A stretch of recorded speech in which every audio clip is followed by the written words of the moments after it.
Welcome class 7 Sakina public school. बच्चों, हमने आपको बताया था कि आपका थर्ड चैप्टर शुरू हो चुका है केमिस्ट्री का। नई साल में ये थर्ड इसका लेक्चर है और हमने आपको इसके बारे में बताया था। हमने कहा था कि आप पहले ये जान लीजिए कि मैटर क्या है। मैटर के बारे में बताया। मैटर की डेफिनेशन आपको अच्छी तरह याद हो गई है। Anything that has mass and occupies space is called matter। तो हम अपने चारों तरफ देखते हैं, बहुत सारी चीज़ें जो है ना वो हमको इसी तरह की दिखाई देती हैं कि जो जगह घेरे हुए हैं और जो जिनके पास मास भी है। तो यानी वो सब अपनी मैटर की डेफिनेशन को पूरा करते हैं। और फिर हमने आपको बताया था कि मैटर की डेफिनेशन जब आप जान जाएं तो आप ये देखिए कि चीज़ें किन चीज़ों से मिलकर बनी है। तो उसमें आपके सामने तीन चीज़ें आएंगी। एक तो एलिमेंट्स आएंगे, दूसरे कंपाउंड्स आएंगे और तीसरे मिक्सचर्स आएंगे। हमने एलिमेंट्स के बारे में बताया था कि ये मैटर की सिंपलेस्ट फॉर्म है। It can not be made more simpler by any physical और केमिकल मेथड। ये हमने आपको बताया था। यानी अगर हम कोई ऐसा एलिमेंट लें जिसको तोड़ने के बाद हमको उसमें जितने भी टाइनी पार्टिकल्स मिलें, या दूसरे लफ्ज़ों में हम कहें जितने भी एटम्स मिलें, वो सब एक से अगर हों तो फिर ये जानिए कि ये फिर एलिमेंट है और ये इसकी सिंपलेस्ट फॉर्म है और ये इसकी प्योरेस्ट फॉर्म भी होगी। प्योरेस्ट फॉर्म इसलिए होगी बच्चों कि इसमें हमने देखा कि एक ही तरह के इसमें एटम्स हैं, कोई दूसरी तरह का एटम इसमें मौजूद नहीं है। तो लेकिन ये जो मैं बात कह रहा हूँ, ये बात भी आगे चल के आपको और ज़रा तफसील से पता चलेगा। तो फिर दूसरी तरह के एटम्स अगर मिल रहे हैं तो भी हमको कुछ और शर्तें लगा के सोचना पड़ेगा कि चीज़ें प्योर होने में किन किन चीज़ों का रोल रहता है। तो अभी तो आप ये जानिए कि एलिमेंट जो हैं वो सिंपलेस्ट फॉर्म है और प्योर सब्सटेंस हैं।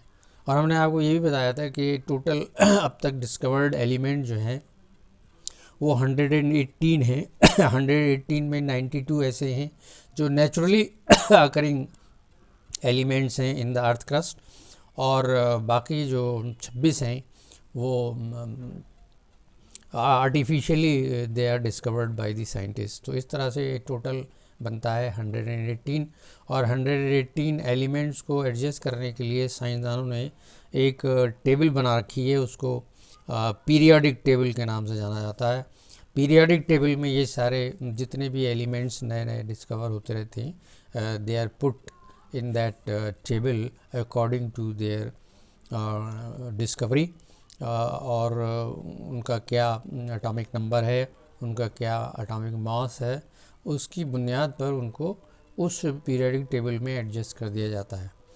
आप देखेंगे पीरियोडिक टेबल में, अगर पीरियोडिक टेबल आपको मिल जाएगी कि बीच बीच में कुछ जगहें खाली पड़ी हैं, तो वो खाली इसलिए हैं कि वो उससे पहले का या उसके बाद का जो एलिमेंट है उसके बीच में अभी गुंजाइश है कि अगर किसी का नंबर 8 है और कोई मिल गया हमको नंबर 10 का, तो 9 की जगह खाली है। हो सकता है कल कोई नया एलिमेंट डिस्कवर हो तो इस जगह उसको फिट कर दिया जाएगा, रख दिया जाएगा। तो एक टेबल ऐसी है वो which is for the very long time और चल रही है साइंसदानों के पास, और आपके पास भी वो रहती है पीरियोडिक टेबल।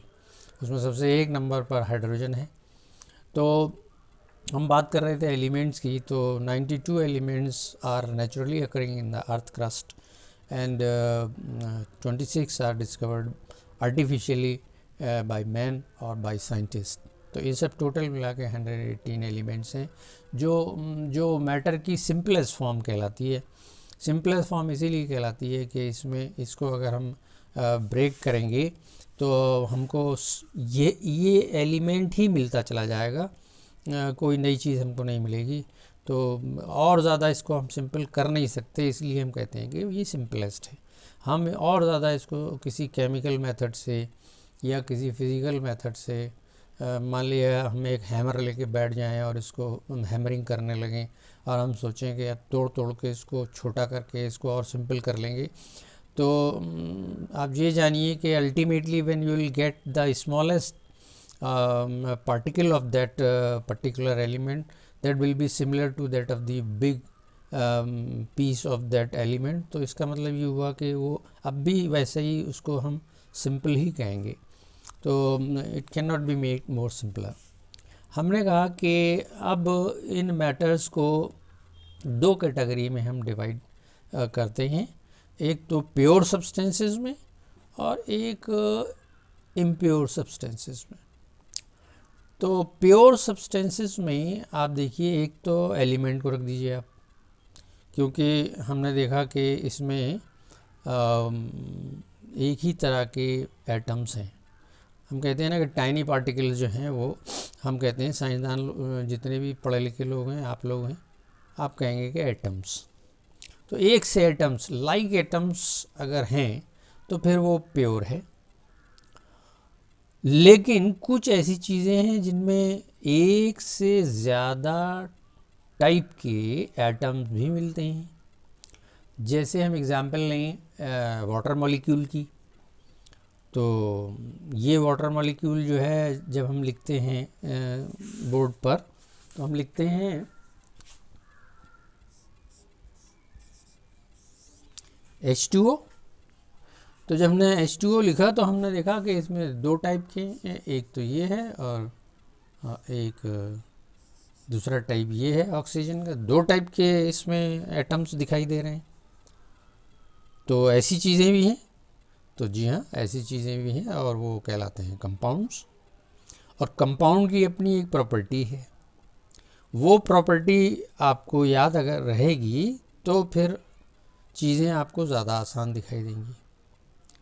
कोई भी कंपाउंड दो या दो से ज़्यादा किस्म के एटम से मिलकर बना है। जैसे हम यही देख लें, मॉलिक्यूल ऑफ वाटर, हाइड्रोजन और ऑक्सीजन दो टाइप के इसमें एटम्स हैं और उनकी कुछ गिनती है।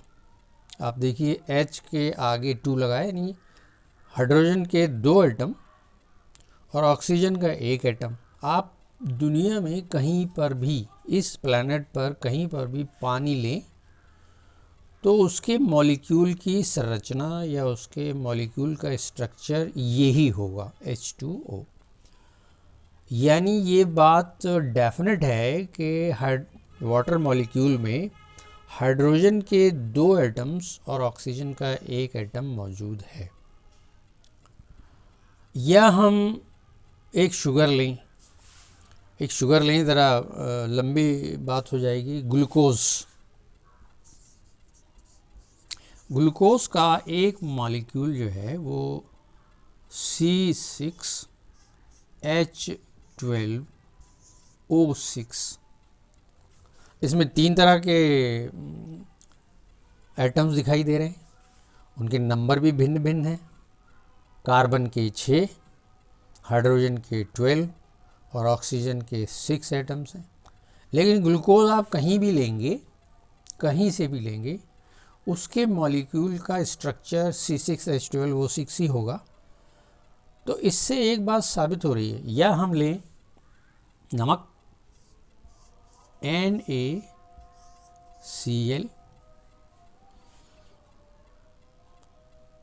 टेबल सॉल्ट, तो हमें पता चलेगा कि इसमें सोडियम का 1 और क्लोरीन का 1 एटम है।